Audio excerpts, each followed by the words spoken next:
In our headlines on this Friday afternoon, October 13th, here in South Korea. Air raids continue to target Gaza as Israeli authorities vow to, quote, wipe Hamas off the face of the earth. Also, the number of casualties soars past 10,000 on both sides. On the local front, the South Korean economy is noting a tangible ease and slowdown with a rebound in manufacturing production and a lower retreat in exports. But the fresh fighting in the Middle East looks to complicate matters. Elsewhere in the U.S., consumer prices accelerate at a slightly faster pace than earlier projections to post an annual rate of 3.7% in September, keeping inflation under the spotlight for policymakers there. We start yet again in the Middle East, where ordinary Israelis and Palestinians continue to bear the brutal brunt of armed confrontations between Israeli forces and Palestinian militants. Now, pundits project the number of casualties, which of course would include the losses of lives and the number of those injured, at over 10,000 on both sides. Our Moon Hye-ryan reports. The death tolls in the fighting between Israel and Hamas continue to rise. Following the Hamas attacks on Israel last Saturday, Israel has launched thousands of airstrikes on the Gaza Strip, with the Israeli defense minister saying that they would wipe Hamas off the face of the earth. As of Thursday local time, the death toll in Israel has come to around 1,300, while Gaza authorities reported that the number of deaths in the Gaza Strip came to over 1,400. Including injuries on either side, the number of those who have been injured or killed has breached the 10,000 mark. Amid the conflict, the United States delivered a message of solidarity through its Secretary of State during his visit to Israel. You may be strong enough on your own to defend yourself, but as long as America exists, you will never ever have to. We will always be there by your side. Antony Blinken is due to continue his tour of the Middle East by visiting Qatar, Saudi Arabia and the United Arab Emirates in a bid to put further pressure on Hamas to release the hostages taken on Saturday. With at least 25 Americans reported to be killed in the Hamas attacks, the U.S. is ramping up its support with plans to provide more monetary funding, as well as preparing a visit to Tel Aviv from its Defense Secretary Lloyd Austin on Friday. In addition to showing support for its allies, the Biden administration has also stopped Iran from accessing the $6 billion of frozen Iranian money from banks in South Korea in its deal for the release of American citizens a few weeks ago. Crude oil exports from Iran may also face sanctions from Washington to cut off revenue after it reportedly provided Hamas with weapons and military training. While NATO officials have said that they do not expect the alliance to become directly involved, many countries other than the US have offered Israel military aid following a meeting between defense chiefs on Thursday. Moon Hye-ryan, Arirang News. Meanwhile, the government here is scheduled to send aircraft to Israel to accommodate Koreans there seeking to return home. The plans to this end were shared by the South Korean embassy in Israel, and flights here may depart for Israel as early as this evening. Koreans on both short-term as well as long-term stays in Israel can sign up for these flights on the embassy's website. Korean Air is also poised to provide flights to Dubai for Koreans who fled to the UAE from Israel. There are currently over 700 Korean nationals in Israel. Up next, my colleague Park Gun-woo covers the potential repercussions of the violent confrontations between Israel and Hamas on both the global and Korean economies. Do take a listen. Global economic uncertainties are stemming from the recent clash between Israel and the Palestinian militant group Hamas. In an interview with Bloomberg TV on Wednesday local time, Hita Gopinath, First Deputy Managing Director of the IMF, said that broader conflict between Israel and Hamas could possibly threaten the global economy through inflation. Based on the IMF's modeling, she added if the conflict gets bigger and oil prices rise 10%, it would also cause inflation to go up about 0.4 of a percentage point 1 year later. But she also noted it's too early to predict exactly how broad the implications would be. Meanwhile, one expert noted how little of impact there has been so far on oil prices. The oil price, initially it went about 4% right after the incident, but it came down to the pre-conflict level. So the oil price so far is not the issue. So far, I would say that the incident, Hamas incident, has not had a significant effect upon Korea as well as on the global environment. However, another expert warned about what could happen to the Korean economy if the Israeli-Hamas war continues longer. If the war continues, global economic uncertainties will rise, leading to a deeper global recession, and this could negatively impact Korea's trading and the country's economy. The Bank of Korea recently announced that exports are projected to improve in the fourth quarter, but the Israeli-Hamas conflict could now hinder things in that regard. Also, following concerns about energy supply during winter, South Korea's second vice industry minister Kang Kyun-sung on Thursday met with gas company executives to discuss the issue. He told them that the government will cooperate with the gas industry to balance the supply and demand of gas, especially during winter. Park Gun-woo, Arirang News. In other news, North Korea is on pace to deploy nuclear-armed ICBMs that could challenge U.S. missile defenses. The grim observation was shared in a report by the U.S. Congressional Committee on Strategic Posture on Thursday local time. The report also warns of a potential seventh nuclear test by North Korea and that its chemical and biological weapons programs continue to raise much concern. North Korean leader Kim Jong-un is expected to remain committed to advancing the regime's nuclear arsenal as a centerpiece of his security structure.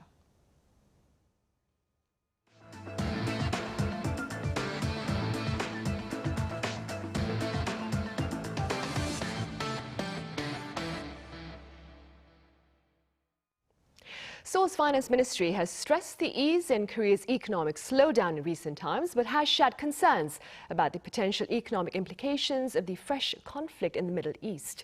Our business correspondent Shin Ha-young reports. South Korea's economic slowdown is easing, according to the finance ministry's latest green book released on Friday. The minister's description of the country's economic slowdown has changed to gradually easing from the previous report's partially easing. This is mainly due to signs of a rebound in exports and manufacturing production. Despite uncertainties like increased global oil price volatility, the slowdown in our economy is gradually easing into recovery. A rebound in exports and manufacturing production, including semiconductors, an improved services sector, and sustained employment growth have contributed to a mitigation of the economic slowdown.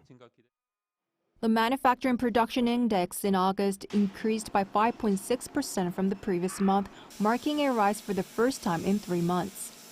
Particularly noteworthy was the significant rebound of 13.4% in chip industry. Exports in the third quarter decreased by 9.8% on-year, the lowest decline since the fourth quarter of last year, when exports began to decline on a quarterly basis. The government continues to see a cool down in inflation, but pointed out the increased volatility in global oil prices as concerning factor. The government also expressed optimism about the increase in tourist numbers, citing last month's on-year growth of over 800% in the number of Chinese tourists visiting South Korea. On the other hand, it evaluated that uncertainties still remain due to the war in Ukraine and the outbreak of military conflict in the Middle East, as this could lead to more volatility in raw material prices. In response, the government plans to improve people's livelihoods, including controlling inflation by managing risks from both home and abroad. It also expressed its commitment to boosting domestic demand, investment, and exports while improving the economic structure. Shin Ha-young, Arirang News. Meanwhile, findings for the month of September show employment here in Korea expanded remarkably on year. Our An Sung-jin has the numbers. According to Statistics Korea on Friday, 28.7 million people were employed in South Korea in September. That figure is an increase of more than 300,000 compared to the same month the year before. It's the first time since June that the on-year increase rate has exceeded 300,000 after the figure dipped to the 200,000 range in July and August. The employment rate last month reached a record high for any September since records began being compiled in 1982. The rate was mainly driven by workers in their 30s, who saw an on-year increase of 1.5 percentage points, and those aged 60 and above, with the figure for that group rising 0.9 percentage points from last year. However, youth employment has continued its decline for the 11th consecutive month, with an on-year decrease of 89,000 for the 15 to 29 age bracket. An official from Statistics Korea attributed this to high youth employment last year and decreased population in that demographic, emphasizing the need to focus on the employment rate rather than the number. The number of people employed last September was high, and although that number decreased, it was due to the base effect. Also, a basic change in population structure should also be taken into consideration. Looking at individual sectors, employment in the healthcare and social assistance sector, as well as accommodation and restaurant services, saw an increase, while manufacturing and wholesale and retail sectors saw a dip. Not all manufacturing sectors are seeing a decline. Though digital products and metal processing are decreasing, the automotive and medical sectors are continuing to show an increasing trend in employment. And unemployment figures dropped to the lowest for any September since 2009 to 660,000. An Sung-jin, Arirang News. Over in the U.S., consumer prices there accelerated slightly faster than expected in September, keeping inflation a centerpiece for policymakers. Our Lee Seung-jae has more. According to the latest data released Thursday by the U.S. Bureau of Labor Statistics, U.S. consumer prices remained high in September due to rising gas and rent costs. The September Consumer Price Index rose 3.7% on year, holding steady with August's on-year gains, but slightly higher than economists' expectations of a 3.6% rise. On month, inflation was up 0.4%. Statistics also show that the Shelter Index, which is largely a measurement of rental leases, as well as the implicit rental value of owner-occupied properties, accounted for 70% of the monthly core increase and more than half of the overall monthly increase. If the rise in shelter prices is removed from the overall CPI, core CPI rose just 0.1% for the month and is up 2% on year, the lowest annual increase that the index has recorded since March 2021. Also, food price inflation is at its lowest rate since March 2021, matching the month's on-year rise of 3.7%. It also marks the first time since early 2022 that food prices did not outpace overall inflation. Meanwhile, U.S. stocks sank on Thursday, ending a 4-day streak due to the unexpectedly high inflation reading, which sparked concern about higher interest rates by the U.S. Fed before the end of the year. The Dow Jones Industrial Average shed 0.5%, with the tech-heavy Nasdaq also sinking 0.6% on the day. Lee Seung-jae, Arirang News. Back on the local front, Korea ranks 6th out of 62 countries for its artificial intelligence industry. Now, this is according to UK data company Tortoise Media that was shared by the Federation of Korean Industries earlier on this Friday. The latest ranking is also 2 places higher compared to that in the year 2019. The company also claims Korea holds the most AI-related patents after the US and China, but by company, Samsung ranked number 1 for the total number of patents registered. A number of relatively smaller communities beyond the metropolitan areas of Korea are seeking localized efforts to breathe fresh life into their respective economies and to keep them thriving. My colleague Lee Soo-jin was out and about. South Korea's towns and villages outside of Seoul are in danger of dying out. To try to prevent this, some areas are trying to revitalize themselves through loconomy, which involves businesses and products that reflect a region's unique characteristics. An expert said that spurring the local economy by attracting visitors with loconomy can help local businesses keeping the area alive. It's important to make sure that people living in the area want to stay there. Trying to directly increase the population is unrealistic. One place that has already been successful in using loconomy to draw visitors is Yangyang-gun County. Originally a small fishing village, it promoted a feature that made it unique: beaches that are ideal for surfing. Its surfing population has been steadily increasing, with nearly 470,000 visitors last year. And the economic impact of its surfing industry was estimated to have almost tripled last year compared to 2019. There are other places like this neighborhood in Incheon. They're highlighting their unique qualities in a bid to vitalize the local economy. Kaeong was once a bustling port area, but many began leaving the neighborhood in favor of more modern areas. A local group decided to save it from dying out by emphasizing the very characteristic that many saw as a problem, its old-fashionedness, also reflected in the old corner shops scattered across the village.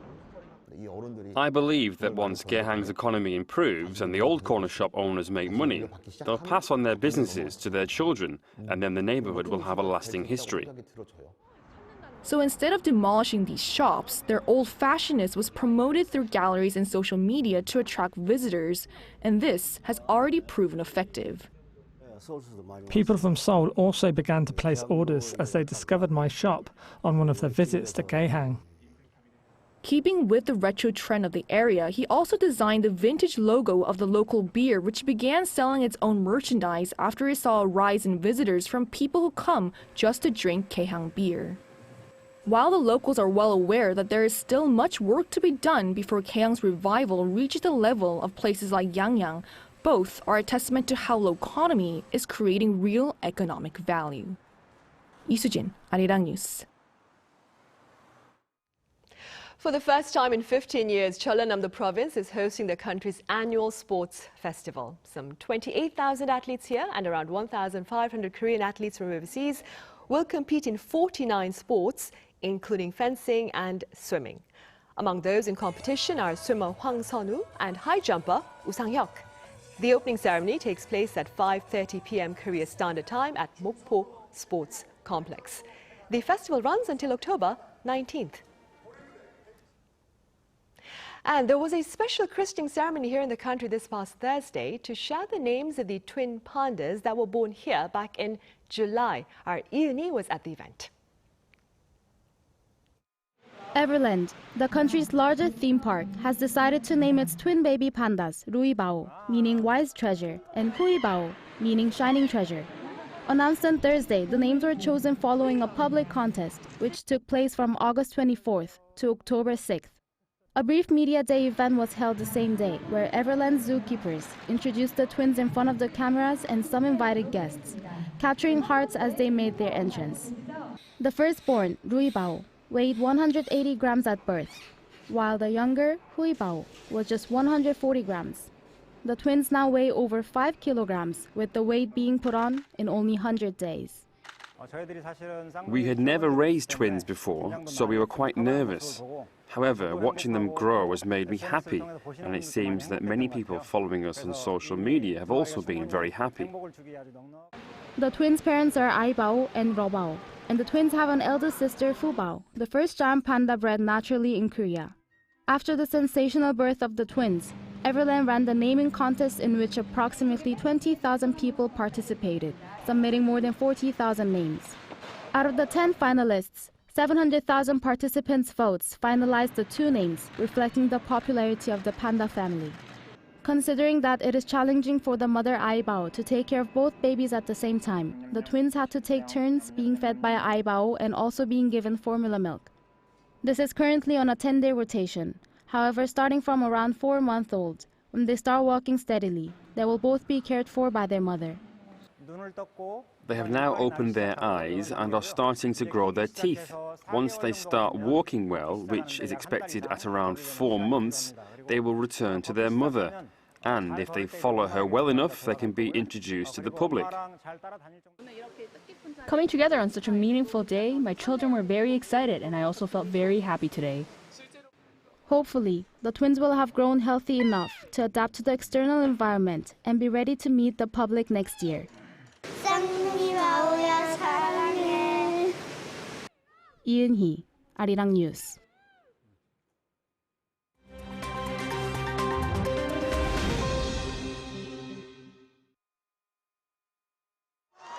Let's take a look at what's going on in the world now. In France, police used water cannons and tear gas to break up a pro-Palestine demonstration after France issued a nationwide ban on such gatherings. The incident at the Place de la République on Thursday local time saw demonstrators with Palestinian flags chanting that Israel was a murderer. Authorities say around 3,000 people had gathered and that 10 were arrested.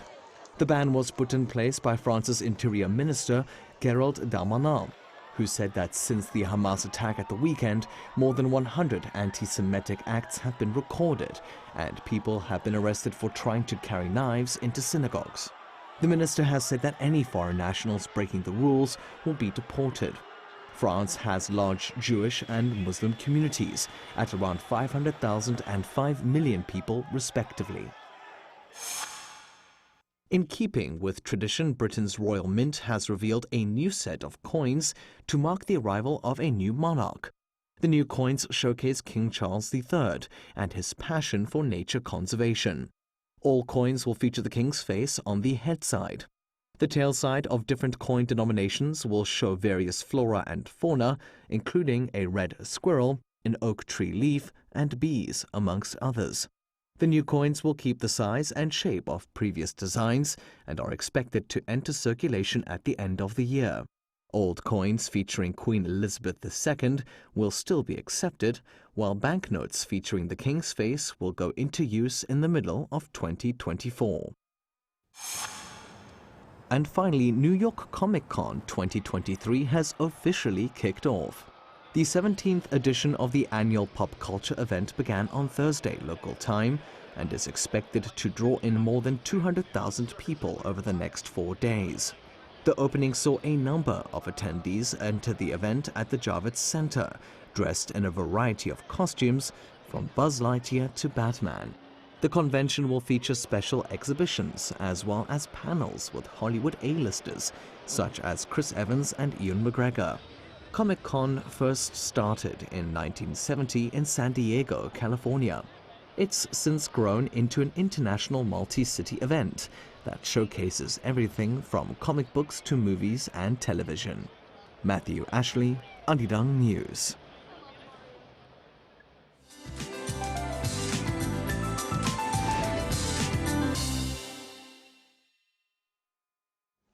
Good afternoon. We are wrapping up the week under cloudier skies today, and big temperature swings continue across much of Korea, with highs rising to the 20s this afternoon again. But overall, nice and calm weather. Highs are similar to yesterday. Seoul and Daejeon are having highs that are a few notches lower than yesterday at 22 degrees Celsius. Gyeongju and Busan see highs at 24 degrees. Then there's rain in the forecast for Saturday, mainly in central parts of the country. 5 to 40 millimeters of heavy rain in store, falling at 20 millimeters an hour at times with thunderstorms. So if you're planning outdoor activities, have an umbrella handy. An umbrella and jacket are what you need if you're in the capital area. Or you can change outdoor plans to Sunday as sunshine returns on Sunday with warmer afternoon highs. Now, and the weekend's rain brings cooler air to the country next week under mostly sunny skies for most of next week. That's Korea for you, and here's a look at the international weather conditions.